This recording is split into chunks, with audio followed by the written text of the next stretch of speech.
Bottle పట్టుకొని ఎలా ఎలా అంటుంటే ఇది బాటిలా, డంబిలా లేదా ఇటుకరాయ, మీ మసిల్స్కి తెలియదు, చెప్పిన అర్థం కాదు. షూట్ స్టార్ట్ అవబోతుంది అంటే అలా గ్యాప్ ఒక 3 months 4 months ఉంటుంది. ఆ 3 months లోనే వాళ్ళు కావాల్సిన బాడీ ఆ మూవీకి ఎలా కావాలో అలా తయారై వస్తారు. చాలా వరకు ఇది స్టిరాయిడ్స్ తోనే పాసిబుల్. ఎందుకంటే నార్మల్ పీపుల్ 3-4 months లో ఆ వెయిట్ లాస్ కానీ ఆ బాడీని కానీ అచీవ్ చేయడం కష్టం. అలాగే కొంచెం మసిల్స్ ఉన్నవాడు రోడ్డు మీద కనబడితే ప్రోటీన్ తాగుతాడు.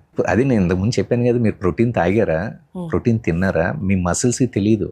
బాటిల్ పట్టుకొని ఎలా ఎలా అంటుంటే ఇది బాటిలా, డంబిలా లేదా ఇటుకరాయ, మీ మసిల్స్కి తెలియదు, చెప్పిన అర్థం కాదు. సో స్టెరాయిడ్ అనేది ఒక ఎన్హాన్సర్ అండి. జిమ్లో జాయిన్ అవుతారు, వెళ్ళాలి అని ఫస్ట్ విపత్సమైన డెడికేషన్ ఉంటుంది.